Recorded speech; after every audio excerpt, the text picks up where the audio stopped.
fund managers who are part of this presentation today. Jennifer, Kaushik, and Paul, if you turn on your cameras and chime in here, that would be just really wonderful of you guys. Each one of these hedge fund managers has a different perspective and a different strategy for how they can make money in this market. And they're very interested in sort of giving you their perspectives on what's taking place and why their strategies can be successful in this. So you're really going to enjoy hearing from them and listening to them this morning. Before we jump into our discussion, I always have a little bit to do. My name is Mark Heil. I'm institutional sales for Pacific Premier Trust. We are really players in the self-directed IRA space. We do a lot in that area, and have come up with a lot of interesting plays for wealth managers, RAs, broker dealers, asset sponsors, defined benefit plans. But we're part of a bank. And as part of a bank, I always have to do this at the beginning. Marty gets a good laugh at it. It's our mandatory disclosure, and I'll read that very quickly. We'll go through that. This covers everybody for the day, so we're good.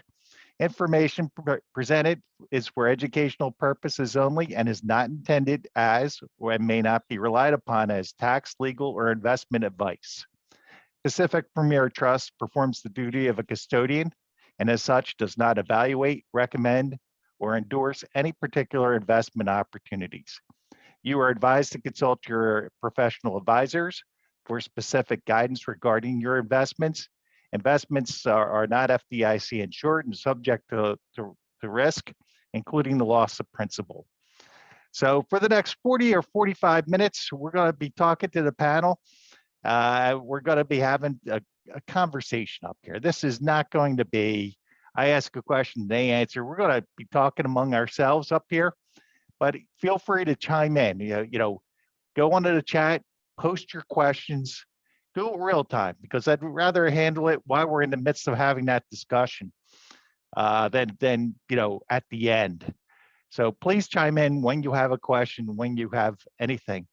What I'm going to do right now is I'm just going to quickly go through and do introductions of our panelists, but I'm going to ask each one of them to take a minute to introduce themselves. Kaushik, we're going to start with you. Kaushik Saha is the CEO and Co-CIO and co-founder of TrueRisk Capital, which uses strategies of liquid alternatives, market volatility, and manage futures to achieve returns for its investors. So Kaushik, tell us a little bit more about your background and a little bit more about TrueRisk. Sure, Mark. Thanks, and a pleasure to be here on IvyFON. I'm Kaushik Saha, and I represent TrueRisk Capital. So we are a Los Angeles-based quantitative manager of liquid alternative strategies, which I co-founded early last year with an incredibly accomplished quant. And we basically use automated algos to run three strategies, the first of which is up and running now, the market volatility strategy that targets equity index option premium capture. And others in the pipeline include equity long short and an equity futures trend following strategy. Very exciting. Good to be talking today. Terrific. Jennifer, I'm going to toss the football over to you now, since Marty started us on that football motif, and Paul, you have to answer the question next. Jennifer is the founder and portfolio manager for Alpine Peaks Capital, who runs a long short strategy and a long only strategy. Jennifer, fill us in on a little bit more. Yeah, thanks so much, Mark, and both to you and Marty for having me. I appreciate it, and I'm looking forward to speaking with you all today. And Mark, as you mentioned, we make concentrated investments in high quality small mid-cap companies. That carries true across both our strategies. The long short strategy was founded a little over 4 years ago. We're in our 5th year up and running currently. And then we launched a similar long only strategy this year. And to give you a sense of my background, I worked at a firm called Select Equity Group, which manages about 40 billion for 10 years before that. And prior to that, I attended Princeton as an undergraduate, worked at McKinsey as a consultant for a couple of years. and then obtained my MBA from Harvard Business School and my JD from Harvard Law School. So looking forward to speaking with you all today. Wow, that's quite a background. Paul, I'm going to ask you to chime in next. Tell us a little bit about PostModern Partners. Just for a little background, Paul is a former partner at Pantera who was part of IvyFON yesterday. And PostModern actively manages an investment fund that seeks to achieve gains for its investors in digital and traditional assets. So Paul, tell us a little bit more about your vision here and what you're doing. Well, thank you, Mark. I appreciate everyone being here. It's great to be with you all today. I am the managing partner at PostModern, and we take a somewhat uncommon approach to the crypto market. We are looking to generate risk-adjusted returns. That is the background I've applied that same type of strategy and approach in more conventional markets, mortgage-backed securities and derivatives, and then running a macro fund as well prior to that. So I've run funds, private investment funds, hedge funds since 1996 through two different strategies. They both were quite successful. And I'm thrilled to be a part of the digital asset space. There's a lot to do trying to take advantage and capture the volatility in the space. Great. Well, you have to answer the question now. Quarterback or punter or something else? Well, there have been times when I've been not so deferential to the Fed, especially when during the crisis of 2008. But I'd have to say they are reactive more than proactive. So they're not calling audibles ahead of time. So they certainly can't be the quarterback. I'd say they're punting not in the European sense where they're just trying to take a risk and see what they can get, but more they're letting the markets do their policy making for them. We really want to drill down on the three of you and have you talk a little bit about what you're doing. And it struck me yesterday at our prep call for this that 2 or 3 managers, asset managers here, have started their funds this year. And the veteran of the group, Jennifer, is within the last 5 years. So I had to ask you, and Paul and Kaushik, maybe you go first, and then Jennifer, since she has a little bit more time in this area, can come in second here. But what made you so bullish to launch? Why is now the right time for your fund? We all know that, from my perspective, cryptocurrencies are very volatile assets. No one has to be convinced of that. In fact, if there's one thing that everyone will agree on, it's that they are volatile assets. And most investors remain skeptical or ignorant, and most investment platforms still don't offer easy access to the crypto market as this year begins. This suggests to me the potential for surprising investor adoption, and that's really what would drive prices. We're biased, frankly, that the technology will work. It's only software. There's nothing to be intimidated about. Software that will allow 2 people to exchange value without the help of an intermediary, a trusted intermediary. So we expect crypto market acceptability to progress further in 2022, along with grassroots pressure for access to it on bank wealth platforms. There will just be more money coming in. What we've seen when we take a step back, the combined market cap of the public crypto space was about $250 billion in mid-2020. And about 2.2 trillion at the end of last year. So there's ample room for further scaling if we consider that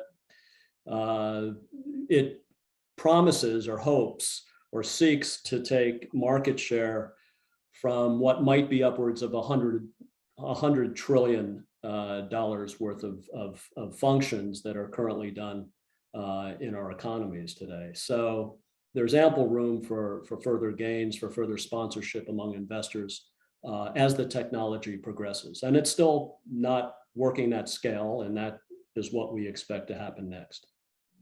Great. We're going to dive into this a little bit deeper in a few minutes. But right now, Kaushik, want to take a minute or two? Tell us why you think now is the time to start your fund and why you think you'll be successful. Sure, Mark. So I can think of at least two reasons. One is just present day conditions. Markets, pretty much any market that you look at is overvalued to its extremes. Let's take the equity market.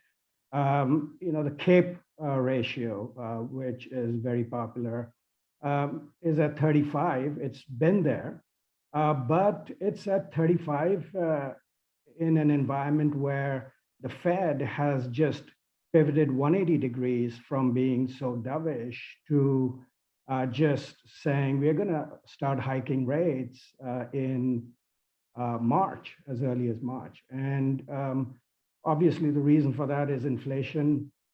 And so we all know that there's a very tight relationship between the equity markets, the S&P 500, and M2 money supply or the Fed's balance sheet. And in fact, if you look at S&P monthly returns, the correlation is upwards of 97%. So if the Fed says we're going to ease out of quantitative easing and then go into quantitative tightening mode, then it sort of leads us to conclude that it might impact the equity markets.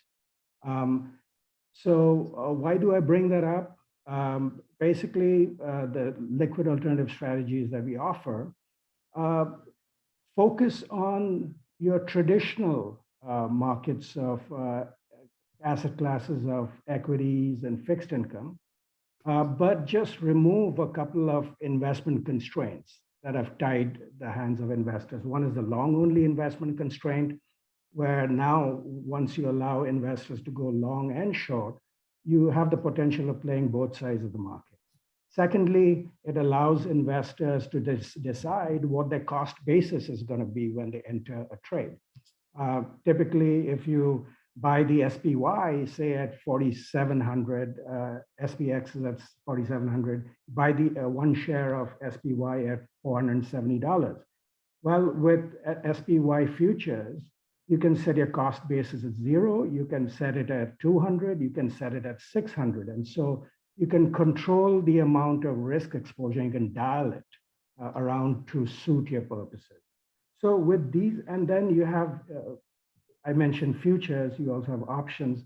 These are more newfangled instruments, which, make investors pause and, question the complexity. And so that leads me to, the next sort of reason why we started the company.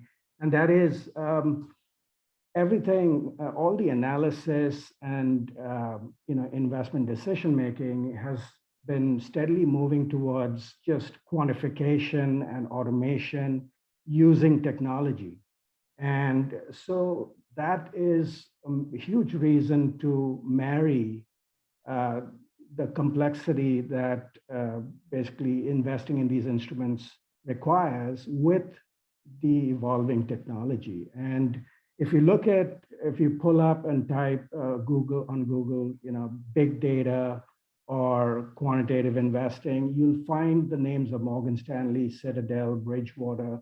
These are the sharpest minds who are really squeezing out alpha out of these strategies. And so we think we're in a good spot.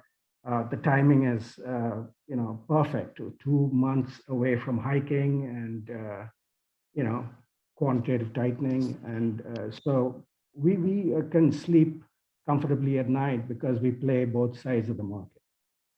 Terrific. Jennifer, you saw all this coming, right? You saw the pandemic. You saw the change of administrations and the gas prices going up, the shortages on shelves. Talk to us a little bit about why you formed your firm a few years ago back in the good old days, and why you think in this environment it can lead to outsized returns. Yeah, absolutely, Mark. And we are pleased to deliver alpha over each of our first 4 years up and running. So that's been a nice accomplishment. And as what you pointed out has certainly been different years from if you'd asked me, in 2017 when I was getting everything set up.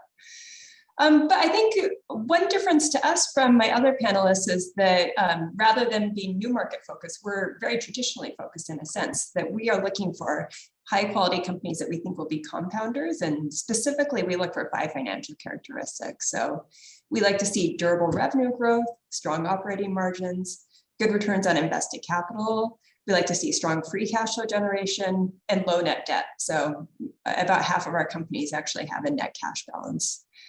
At the same time, though, along with my other panelists, the volatility in the market offers us opportunity. And so, Mark, as to why feeling bullish right now, we actually have a 5-year average holding period in our long-only book. That being said, we don't think of our position sizing as be a static, call it 5% over that time period, where it's more of an accordion as we build the position up as there's greater upside, and then we bring it down as it approaches our intrinsic value. And so markets like that give us opportunity, and we think that that's how we've managed to deliver alpha over the last 4 years and hope to over the coming years as well. So, and finally, I'd say that we are, one reason I feel bullish right now is, and I think we're going to touch on this in more detail, but a rising interest rate environment is actually a favorable one for our long book, where our companies, as I mentioned, many of them are net cash or have significant cash balances, and being able to actually earn an attractive return on that cash while their more levered competitors no longer have access to quite such easy money should be a good thing for our portfolio. I do want to dive into that a little bit deeper. And I want to go there in a minute, but I guess something that's sort of playing in my mind here is, obviously your company's evolved a little bit, your fund has evolved, but I also think with the changing environment that's out there, the questions have probably changed over the last couple of years. So what questions are you hearing today that you weren't hearing when you started up in 2017, 2018? Yeah, so I think the biggest one is the big focus currently on inflation, on supply chain constraints. I actually haven't had a time in my 15-year or so career where it's been an environment of very strong demand, but it's been more of a question of companies' ability to meet that demand. And so it's a pretty unique environment right now, and we are asking different questions of our companies, and in turn hearing different questions from our investors, and thinking through risk management in a little bit of a different perspective too. I guess that has more to do with some of the rise of retail investing and meme stocks such as that's kind of a whole nother topic that we could get into. But I think that's those are a couple of things, one that's changed on the investing front, and then one that's changed more in terms of risk management since we launched. Sure, and you raised it already, and Kaushik has already touched on it, and I'm sure everybody will have some thoughts on this. But yesterday, inflation was every third word, right, during all our panels. But there was also a lot of discussion around, other economic factors, gas prices, supply chain, just inflation in general that was hitting, along with the geopolitical concerns that are going on right now, particularly around Russia and Crimea, and Ukraine, and what's going on in Taiwan. And there's a little feeling of unsettledness right now within the world. So I guess with all this going on, and Kaushik, we're going to give Jennifer a little bit of a break here, but why don't you maybe step in here, and she's already alluded to how interest rates are helping her, particularly her long-only strategy, but maybe you could talk about your fund and what it means to you when you have these things going on. Sure. I'll just elaborate a little more about what we can expect in the future because of various tensions, not just geopolitical, but just the excesses in the economy. With the Fed having to raise rates, they have to follow the bond market. And the bond market at the short end, 2-year, 5-year, for the past several months, they have been selling off. And so we have to see what happens in the long term with the 10 and 30 year and how far of a sell-off it can accommodate. And so far we are seeing that they're not very eager to rise to higher yields. And so maybe the bond market is signaling that yes, we are in the midst of tremendous capital fueled growth, but if the liquidity is taken away, then we are not so sure about whether the economy can, continue to hum. And so it'll be interesting to see if the yield curve starts to twist and flatten. And if the 10-year and 30-year stay roughly in the 2 to 2.5 range, even if it gets, then the Fed has signaled that they want to hike all the way to 2.5%, which is still far away from what the Taylor model predicts. My hunch is, it won't get a chance to, the Fed won't get a chance to hike all the way up to that level. And if you see past Fed hikes have topped out at lower and lower yields. And if that's the case, then, the economy basically could be, in between like a rock and a hard place. And so how would our strategies, react to the markets? Our first strategy, the TrueRisk market volatility strategy, essentially basically sells options to capture option premium over time. Now, it's taking a short volatility position. And so if volatility were to spike, you would think that our strategy would be impacted. Well, yes, we are basically selling insurance to people seeking protection. But at the same time, like an insurance company, we are reselling the insurance to reinsurers. And so basically, we are positioning ourselves, by selling the insurance again, in protecting ourselves against different facets of volatility and seeking a sweet spot. So that's what essentially helps us earn that premium and a range, and basically provide the sort of returns that we target, which are roughly 20 to 25% per annum with low volatility. Fantastic. Yeah, and long short, you can imagine, it basically banks on dispersion among stocks, and you've seen the divergence between growth and value, and there's a good argument to be made for that, chasm to basically start to come together. Great. Jennifer, I want you to answer the same question. I'm going to shift over to Paul a little bit. So, Jennifer? If I want to start with Jennifer, have her go over, because she has some thoughts, particularly on inflation and the current happenings in the world and her long-only portfolio. So you want to just take a couple seconds and talk out your ideas there? Yeah, absolutely, Mark. I'd say we're seeing inflation be challenging, particularly for manufacturing companies. And in our short book, that's sometimes been a good thing. We've been able to take advantage of that. And it's been really interesting to see which companies have been able to effectively pass it along through cost, not only to, and to protect margins, or in a few cases, even have it be accretive to margins if they're able to pass through pricing with a little margin built into it as well.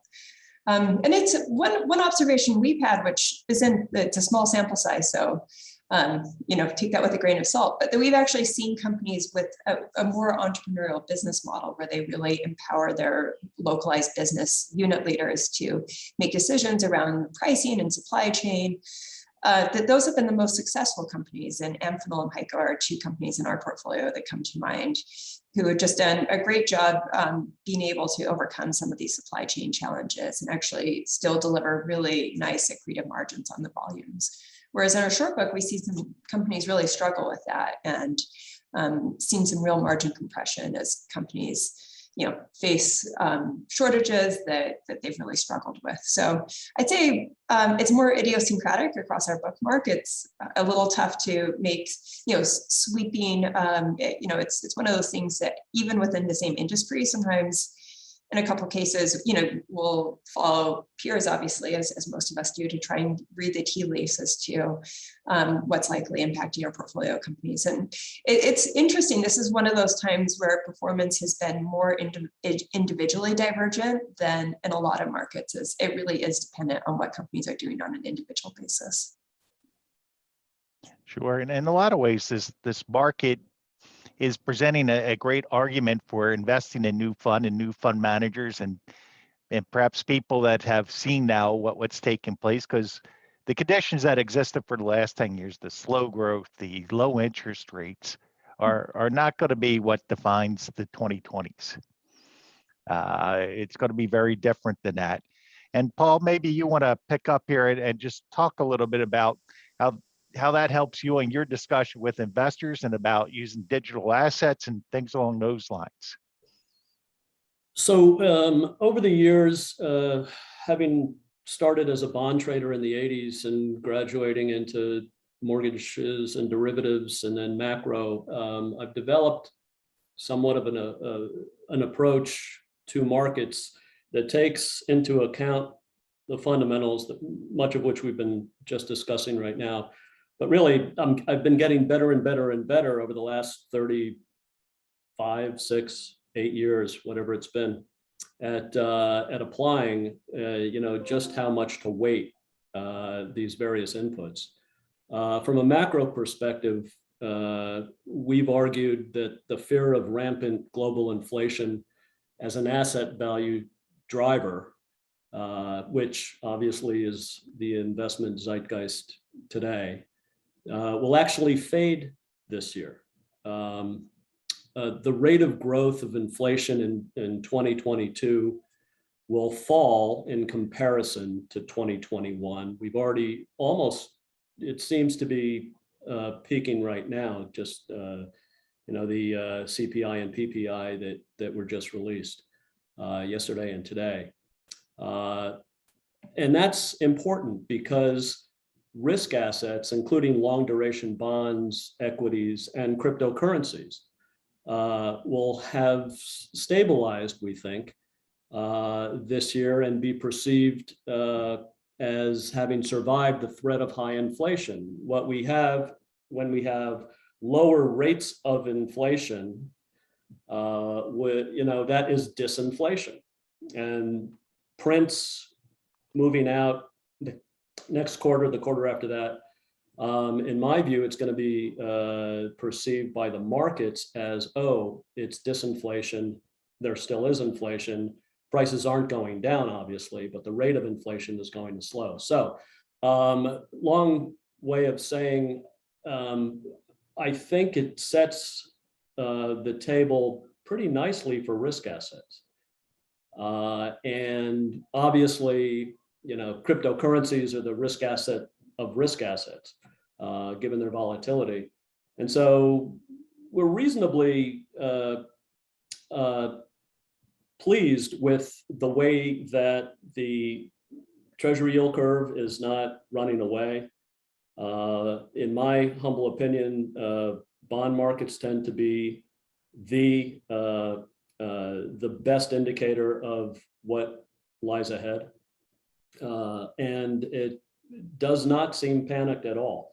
I wouldn't be surprised if we have a bull flattener, meaning in the yield curve, long rates drop relative to short rates. The Fed, for their part, which has, they're now telegraphing rate hikes, And the debate commonly is, oh, are they going to do 3 or 4? And when are they going to start? And when are they going to taper? And how quick are they going to taper? I think they, going back to the original, they're punting, they're reactive. I think they'll probably not get to the point where they have to hike very much, or they taper, because there will be a fear that they might go overboard and do it as inflation begins to tick down. And so I don't think they'll end up hiking much at all. And I think it's going to be a very good environment for risk assets. And obviously that feeds well into cryptocurrencies. Bitcoin, which has one use case currently, it may have a further one in years down the road, but Bitcoin per se, as digital gold, perceived to be digital gold, there's 100 or 150 million wallets that own it around the world. So it doesn't have to actually be useful to most people. It just has to have believers, and it does have believers, just like gold. We don't use gold in our daily lives, but there's $2.5 trillion held in investment accounts to be a store of value. Same is true of Bitcoin. So that kind of implies that Bitcoin shouldn't do very well, if what I'm saying has any merit, meaning there won't be runaway inflation. And that's probably true. And that informs our view of how to weight Bitcoin in our portfolio, which tends to be lower than it would be if we felt there was going to be significant inflation that would drive people into Bitcoin. So it does all. Let me just ask you a quick question off that, because that's an interesting point. But a lot of people take Bitcoin as the S&P 500 of crypto and digital assets. When it's up, everything's up, and when it's down, everything is down. So how does that filter into what you're doing and how that impacts your strategies? So we model top down and bottom up. Top down meaning much of the macro I just went through, trying to get a sense of risk assets and whether there will be increasing or decreasing sponsorship of them, increasing or decreasing leverage within them. And then bottom up, okay, what crypto assets are there to choose from, and what are their use cases, and how far away are they from actually becoming functional in transactions, so on and so forth. And what we try and solve for at the end of the day is convexity, is asymmetry of return in each particular cryptocurrency, and which has better asymmetry, potential asymmetry than others. And then we weight our portfolio accordingly. So there will certainly be, if we're right, and there is broader adoption of the cryptocurrency market by investors out there in 2022, they will come in and they will buy Bitcoin and they will buy Ether first, and then they'll probably dribble down into other cryptocurrencies, or altcoins as we call them. And that's probably how it's going to go. So you don't want to certainly short anything in the crypto market that's crazy. And you don't want to short Bitcoin or Ether, even though they have their challenges. But to approach the crypto market as a portfolio of volatility vessels, not from a technologist's perspective, but as these are assets that can potentially become very volatile. Okay, how do we capture that positive volatility, and how do we try and avoid that negative volatility? That's in effect what we do. And it does have a macro overlay, and we are very conscientious about it. But at the end of the day, if the technology continues to progress, and we do have scaling, what's called throughput, transactions per second, so it actually, some of these protocols will become useful, you'll be able to go into a Starbucks and buy a latte with using a cryptocurrency on their blockchain or on PayPal's blockchain. Then it's going to really resonate with the broad population and the masses, and then it's really going to roll out.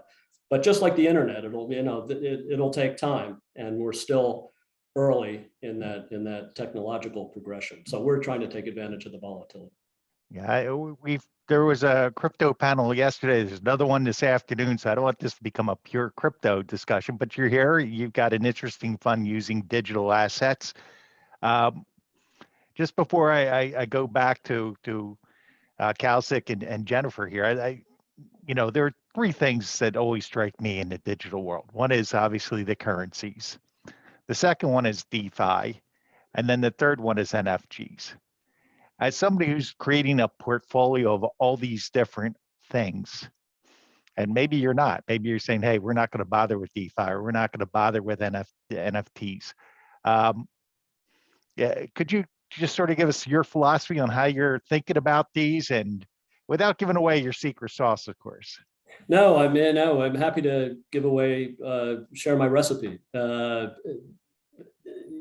been at it for a while, so sunshine is the best cleanser, and it gives people the most confidence. So we are not involved directly in NFTs. We are not involved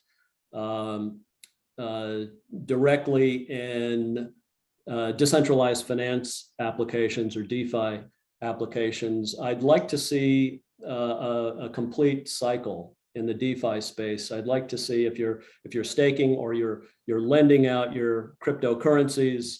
I assume it's safe, but we haven't seen that infrastructure work in a real significant downtrade where you have a lot of liquidations and you have investors trying to get their crypto back, their tokens back. And I'm just uncomfortable, not because it's not safe necessarily, but because I'd like to see a cycle before. I'd like to see it work. The same is true with stable coins. Stable coins are basically money market funds. They try and peg the token price to the dollar, one for one, just like a money market does. They take the proceeds and they can invest in various things, but they're unregulated and they're not scrutinized by, there's no real benchmarks into what will be behind them to peg them to the dollar, for example. So we haven't taken a position there either. We're trying to stay as simple as we can. And what we're doing is trying to use the highest cap cryptocurrencies. We will go elsewhere when it looks promising, but in a much lower percentage of our portfolio. But we'll try and use the higher cap cryptocurrencies for volatility. Where we're focused now is on layer one platforms, base layer platforms, and layer two scaling solutions. And I probably just said way too much for an audience that isn't intimately familiar with the space, but it's basically the nuts and bolts, the infrastructure of the cryptocurrency market, the platforms on which developers will build blockchains. That's where we're mostly involved. Gotcha. And that was very helpful and very insightful. And I think most people here in the audience want to know this. That's one of the reasons why they come to these IvyFON events. And Marty, like I said, has put on, he touched on the metaverse yesterday, so you could really call that a third panel on crypto, if you would, or at least digital assets. So it's interesting how this is all coming together. Of course, Jennifer, this sort of ties back to you a little bit, and that the increase in short squeezes and retail interest in meme stocks and AMC and GameStop and all that stuff. How did that impact your book last year? Yeah, it's a good question. I'd say, fortunately for us, it really didn't. And that's in part because we pay close attention to technical parameters where we don't want to be short we pay close attention to our cost to borrow as well as the liquidity of names. And in cost to borrow, we think not only that, our actual cost to borrow and the dividend yield, and we're paying a lot of attention to the short interest. And I think what's interesting is I used to think of a short interest company as being about 20% plus. And that's really come down to more like 15% these days, as we saw some really concentrated action, particularly on thinner names. And so just as portfolio managers think through and individuals think through their own risk management, I think, some of these are really promising stocks on an individual basis, or shorts, if you will.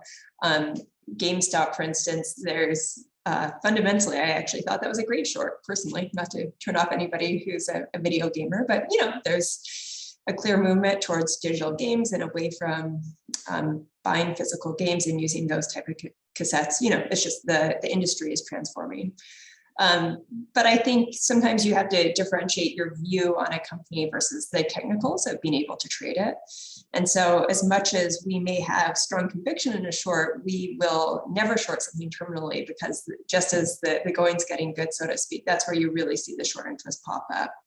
And typically the cost to borrow as well, as you start to get squeezes there. And so it just becomes the risk reward of only being able to earn 100% on a short, but having that unlimited downside, becomes harder to deal with the closer you get to zero, essentially.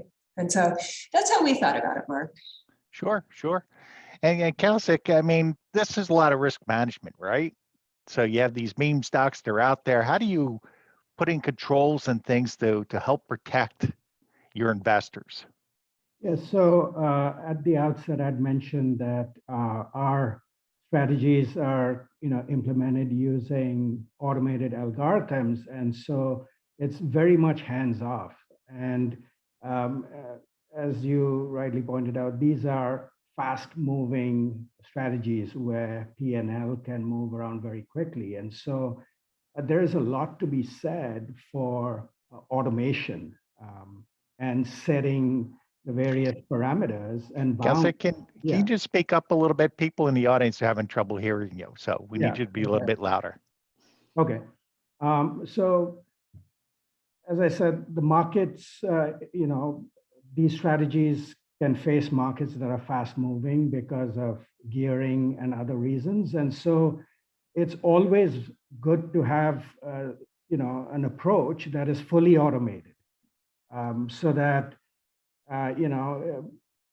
it doesn't fall to the limitations of just a pair of eyes focused on the markets, not just over trading hours, but even beyond that in the case of, futures. And so automation has a lot going for it. And so if people are focused on these hedge fund strategies and overcome their fears of, the shorting and leverage, they ought to evaluate companies by looking at how much of their strategies are discretionary versus completely systematic and automated. That's a big differentiating factor. And how ingrained in research are these strategies a product of? You've got to look at the principles in the firm, and I always have felt that you can find good traders with great market intuition. On one hand, you can find good programmers who can code up a storm and create the best models, but don't have the intuition. And it's important to find people who have a great balance of both of these attributes. And that's when you get models that can really perform consistently over time. Fantastic. Hey, Marty, I know you want to jump in here with a question, so why don't you do that? Yeah, just a quick question. So Kaushik, I know that you do liquid alternatives, and it'd be great to find out, maybe it's a little bit longer than quick, but find out if the way you manage it is through separately managed accounts, number one. And then number two, I'd like to have all the different managers here talk about their liquidity and, about any kind of liquidity premium they have and what their fees are and things like that. And also the capacity of their funds and strategies. The last 2 years have been real banner years for, let's say, crypto hedge funds, but almost all those crypto hedge funds were extremely long crypto. So if you guys can talk about your liquidity, that'd be really great. Thanks. Yeah, so we offer our strategies in separately managed accounts as well as in fund form for the market volatility strategy at this time. And we are essentially trading equity indices like S&P index futures and options. And so they are highly liquid and, in terms of daily turnover, probably generate the highest volumes. And so these strategies can scale up, especially more so if they're automated. And we have seen strategies in this space in all the three forms that I mentioned, upwards of $1 billion and averaging roughly half to $750 million. So great liquidity since they're equity indices, and great scalability especially if they're automated. Jennifer, you want to take the next shot at this? I'm sorry, Kaushik, what was the capacity and the fee structure? Oh, the capacity, I said, on average, I've seen funds at 500 million to, $1 billion plus. And the fee structure, we have a 2 and 20 fee structure. And is that daily liquidity, monthly liquidity? What's the liquidity? Monthly liquidity. Okay, great. Okay. Yeah. All right, Jennifer, we'll go to you now. Yeah, absolutely. So our small mid-cap world is definitely a little less liquid. And that being said, we do have a keen focus on preserving liquidity. And in our case, we want to be able to exit 100% of our positions within our 60-day notice period is really how we think about it. And so just back of the envelope, we assume that we're 20% of 180-day average daily volume is the math we use to set a minimum position size. And that makes it tough. We found structurally the companies beneath about a $300 million market cap tend to be less liquid and be below that threshold. That being said, market cap isn't always the best proxy. We have a company that's a little over $1 billion is actually our least liquid company, and it's not our smallest market cap one. And so those things don't always go hand in hand. Marty, to answer the rest of your questions, our long only book has monthly liquidity and our hedge fund has quarterly liquidity. Both have a 60-day notice period, and that's really to deal with the liquidity of the underlying names and have sufficient time to be able to move those. And we think that each fund has about $2 billion of capacity is how we structured it. It does depend on the exact holdings at any given time. You have separately managed accounts? I think you said something about SM.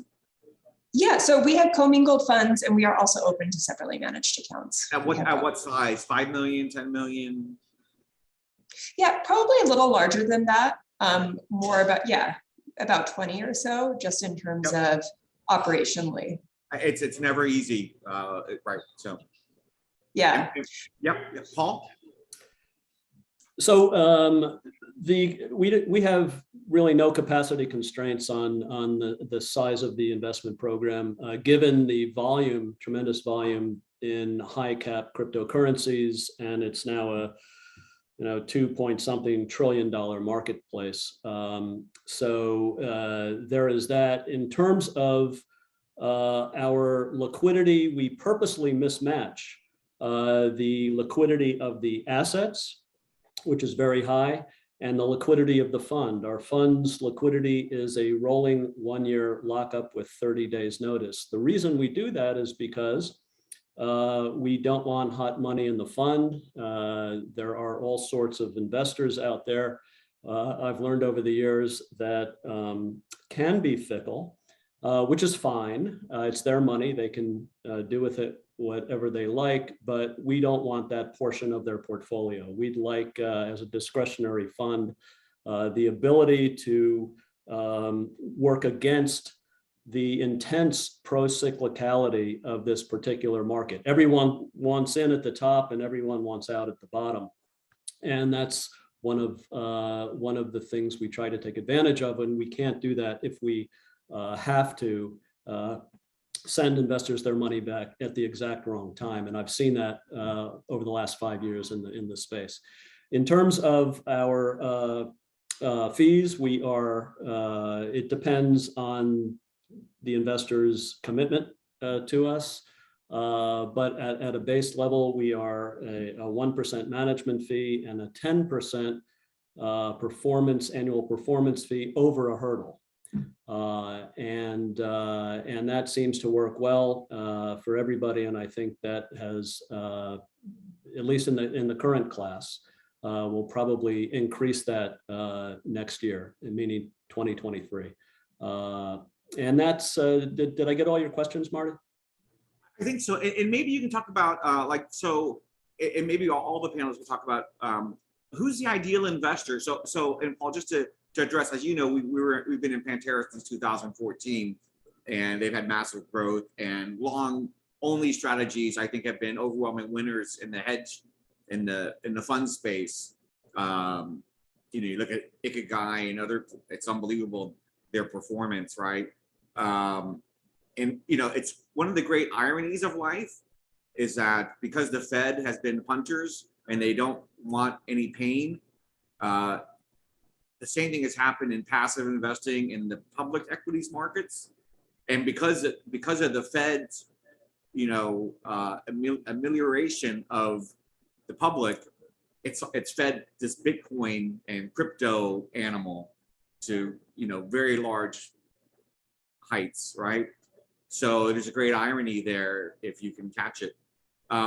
So who's is the ideal investor in somebody like you, somebody who is a hedge fund investor in the public markets and wants to enter into crypto in a hedged way? Because I mean, as I said, hodlers and long onlys have been winning. So it's a great question, and I don't think it's one size fits all, because there's the Pantera. You brought Pantera up, and I was a partner there for a few years prior to opening PostModern. They are sensational at seeing all deal flow and venture capital and seeing things very early on. I have a very different approach to the market, and I am trying to risk adjust the portfolio so that at times we'll be underweight, will be equal weight, or will be overweight, depending on our sense of market conditions and opportunity and what we term convexity in the marketplace. So this year, we outperformed Bitcoin. We doubled the return on Bitcoin while we were for the time we've been in business since January 15, and we avoided the crash in May, the crypto crash in May. Maybe it was luck, maybe it was skill, maybe it was a little of both, but our investors came out way ahead. Maybe that won't happen next year, but it's the only approach I know is to go after risk-adjusted investing. In answer to your question, I think we have been receiving investment from family offices and high net worths, endowments. We are in conversation with. They share the aspect of their portfolios as being permanent capital with family offices. And so those two cohorts make sense for us to appeal to, I think. What probably won't happen anytime soon are investors that need to match liabilities, like pension funds. Cryptocurrencies, they don't match any liability. They are really just, at this point, certainly speculative, volatile assets, and we're looking for price appreciation mostly from them. And we toggle up and down from, let's call it 30% to 100% long cryptocurrency. We could also be short, and we could be net short if conditions warrant, as we were in May. Great. Jennifer, can you answer who's the ideal investor for your strategy? Somebody who is already investing in a similar strategy? Is it like a greenfields approach? Like, how does, so at the bottom line of all this is that, the half-life of funds keeps on getting reduced and reduced, right? And luckily you have been around for now 4 or 5 years, which is great. But, ideally, who's going to get you to that next level? Yeah, absolutely. And so, at core, we're really looking for companies that can compound their own returns about 20% a year as kind of our bread and butter. And we think that that's the best way for us to in turn compound our own investors' capital. And so we found that people who are the best partners for us, and this will resonate with what Paul was just saying, are often endowments. They are family offices. They're institutional investors with a very long-term focus. And they tend to have a good match and a good understanding of the volatility within our asset class too, which ultimately, we can use those periods where value is disconnected. Each time that happens, we ask ourselves if something has changed with our thesis, if there's been an impairment of that, and if so, maybe we should move to the side. But if not, that can be a good buying opportunity. And so our strategy tends to not be a good fit for people who are very short-term focused, since there can and will, we want to be very open with that, be volatility month to month. And so, we find ourselves really effectively partnering with people who also take the long-term view. And I think that there is some really nice upside to capture, which has helped us deliver alpha over the years by being able to take that longer-term view. Great, Kaushik? Yeah, so the investor base of hedge fund strategies like the ones we offer, it just span the spectrum from retail, high net worth, all the way to public and private pensions.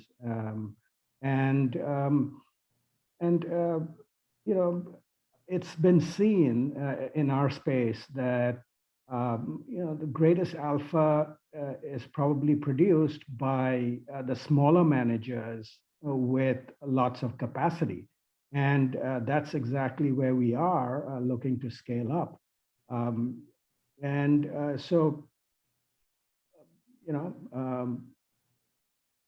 Basically, as investors just get their arms around, strategy and evaluating the manager, we stand to be in a good place to benefit from, the economic outlook that we find ourselves in today. Fantastic. Well, it looks like the next panel is queuing up. I see Marty's got a note in here saying we're just about done. But before we leave, I want to give you all one more chance to just drive home one point about what they should remember about your fund. And Kaushik, you're on the screen, so why don't you take the first shot at this? Sure, I'd say, the quantitative approach that's completely automated and well built on a foundation of research is irreplaceable in hedge fund space. And we offer it, to an extent of quality and sophistication that can compete against any large shop in the world. And I believe you typed in your how to reach you in the chat already. If not, please do so. Make sure everybody knows how to reach you and talk to you about your fund. Paul, why don't you take it next, and then we'll wind up with Jennifer. Okay, well, we're an investment fund that provides investors with experience and investment discipline in a new market, in a burgeoning market. And we seek annual risk-adjusted returns in digital assets, which I think is uncommon in this space, the risk-adjusted part. Jennifer, final thought here? The final word. Absolutely. Just to wrap it up, we see increasing structural inefficiencies within our small and mid-cap market. And we do think that's in part because of the fewer number of active investors. And think it really gives our process, which is really deeply focused. We don't use street research, and we've covered them. On average, we've covered our names for 8 years, just looking at the coverage within our portfolio, that really gives our deep process an edge, and that's been able to show up in returns over the years. I want to really thank you guys. It was absolutely fascinating conversation. It could have gone on for a lot longer, but Gary's, itching to get on here and lead the next conversation on private equity there. And I see Marty has just turned back on his camera. So thank you all for your participation. Tell us about your funds. It was really terrific. Thank you. Thank you. Thank you. Thank you. Good job, Mark. Great job.